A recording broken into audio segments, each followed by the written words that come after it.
दोस्तों, अमेरिका द्वारा वेनेजुएला पर हुए हमले और वहां के राष्ट्रपति निकोलस मादुरो और उनकी पत्नी को पकड़कर देश से बाहर ले जाने वाली घटना अब पूरी दुनिया में बवाल मचा रहा है।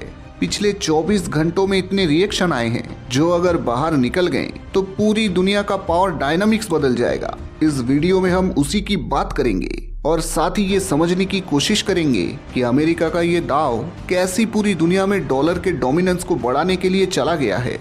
वहीं ये भी समझेंगे कि आखिर कैसे अमेरिका ने ये पॉसिबल करके दिखाया और अब भारत के साथ साथ रशिया और चीन के लिए भी ये कैसे एक मौका है जब वो सब अपने लॉन्ग एवेटेड मुद्दे को भी बढ़िया से सॉल्व कर सकते हैं। शायद ये मिलिट्री डोमिनेंस की एक नई शुरुआत है जिसे दुनिया के एक्सपर्ट्स एक नए पावर स्ट्रक्चर की आइट मान रहे हैं। चलिए शुरू करते हैं। The question is why? Why did Trump carry out this attack and why on Venezuela? Why does this country matter? US has confirmed that its military has carried out a large-scale operation in Venezuela.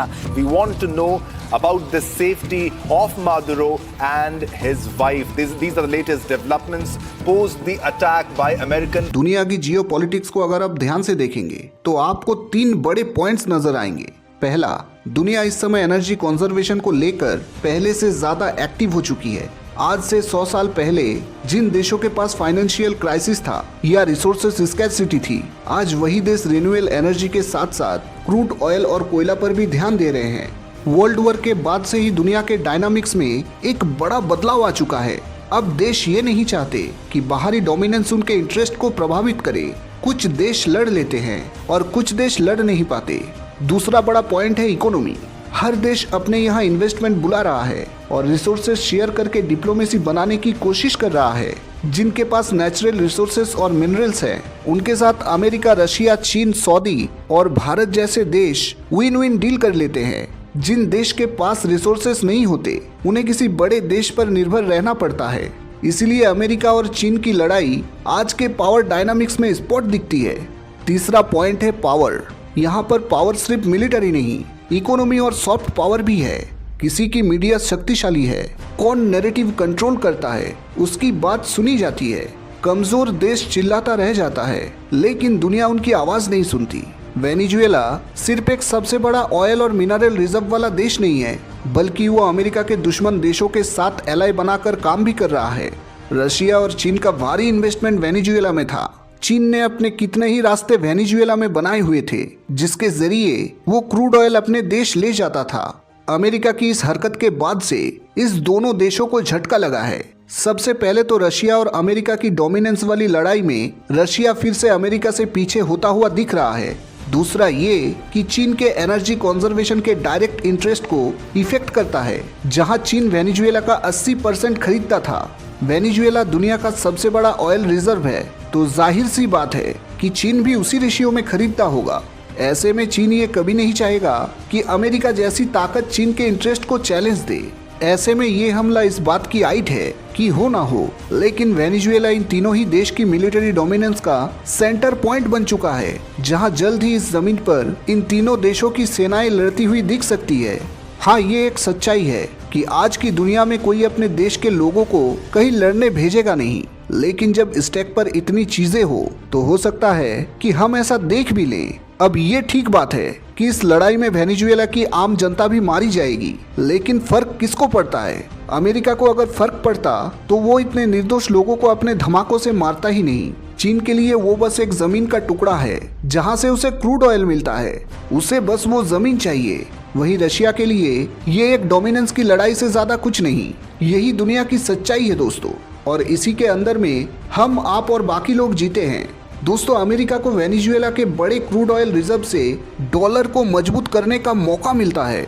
दरअसल पिछले कुछ सालों में दुनिया के बाकी देशों ने अमेरिका से अलग हटकर अपने ऑल्टरनेटिव ग्रुप्स बनाए हैं। इसके बावजूद जब डील पर बात आती थी तो ग्लोबल करेंसी तो डॉलर ही थी। अब अमेरिका को डर है कि ग्लोबल ऑयल ट्रेड डॉलर से हटकर ऑप्शनल पेमेंट सिस्टम जैसे चीन का CPIS, ब्रिक्स पेमेंट सिस्टम या क्रिप्टो की ओर ना चला जाए। इससे पेट्रो डॉलर सिस्टम पर संकट बढ़ेगा। पेट्रो डॉलर सिस्टम में तेल डॉलर में बिकता है, जो अमेरिका को ग्लोबल ट्रेड का 80% कंट्रोल देता है। इसी सिस्टम की बदौलत अमेरिका अनलिमिटेड डॉलर छाप सकता है और बिना इंटरेस्ट दुनिया से खरीदारी कर सकता है। क्योंकि डॉलर तो अमेरिका ही छापता है, लेकिन वेनेजुएला में जावेज और बाद में माग्रो युग में तेल चीना युवान, रूसी रूबल, पेट्रो और क्रिप्टो में बेचा जाने लगा। इससे डॉलर की डिमांड घटी और CIPS, ब्रिक्स और स्विफ्ट के ऑल्टरनेटिव सिस्टम को बढ़ावा मिला। अमेरिका को डर है कि अगर Venezuela non dollar oil trade बढ़ाएगा तो सऊदी अरब जैसे देश भी उसे फॉलो करेंगे। इससे डॉलर का रिजर्व करेंसी स्टेटस खतरे में पड़ जाएगा। इसीलिए अमेरिका की स्ट्रेटेजी है इस रिजर्व को कंट्रोल करके डॉलर की सत्ता को बचाए रखना। अब आप जान लीजिए, अमेरिका जिसके पास सिर्फ 71 से 75 अरब बैरल तेल है, वो दुनिया को 57 से 58 डॉलर बैरल तेल बेचता है। वही वेनेजुएला जिसके पास 303 अरब बैरल का सबसे बड़ा तेल भंडार है, वो दुनिया को 40 से 50 डॉलर बैरल तेल देता है। अब जब वेनेजुएला के ऑयल रिजर्व पर अमेरिका का फुल कंट्रोल होगा तो पेट्रो डॉलर और मजबूत होगा। तब चाहे दुनिया कितना भी ऑल्टरनेटिव सिस्टम बनाए, तेल तो अमेरिका से ही खरीदना पड़ेगा। इसीलिए वेनेजुएला का तेल अमेरिका के लिए एनर्जी नहीं बल्कि डॉलर डोमिनेंस की ढाल भी है।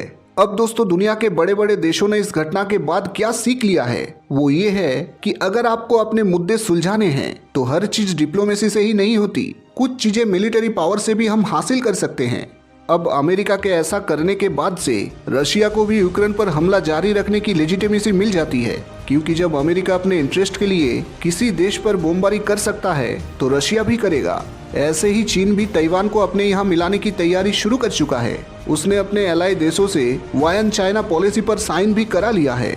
ये सीधा ताइवान की तरफ बढ़ते हुए उसकी कदमों की आहट है, जो चीन को अपना देश मानता ही नहीं। चीन भी अपनी मिलिट्री पावर से ताइवान को अपने अंडर करने की पूरी कोशिश करेगा।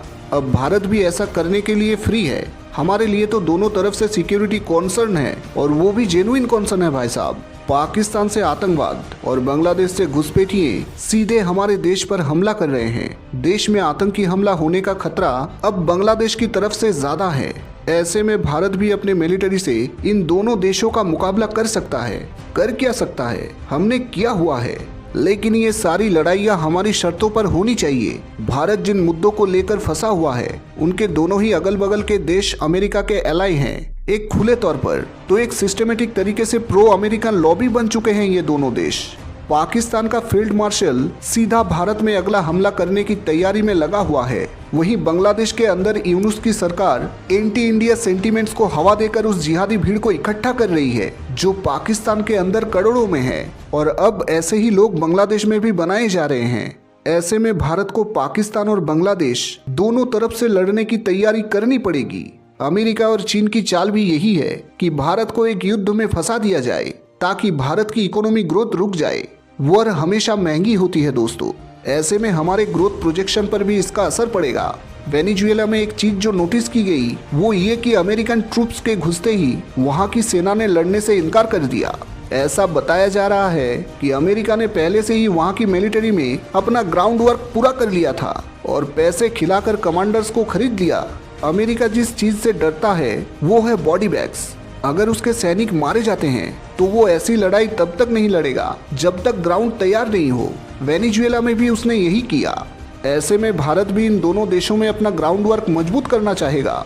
बाकी इस पूरे मुद्दे पर आपका क्या कहना है, कमेंट करके जरूर बताइए। वेनेजुएला के राष्ट्रपति को देश से उठा लेना, इसे आप दादागिरी समझते हैं या एक अच्छी स्ट्रेटजी? अमेरिका के लिए भी 2 शब्द जरूर लिखिएगा। और हाँ, चैनल को भी जरूर से सब्सक्राइब करिएगा।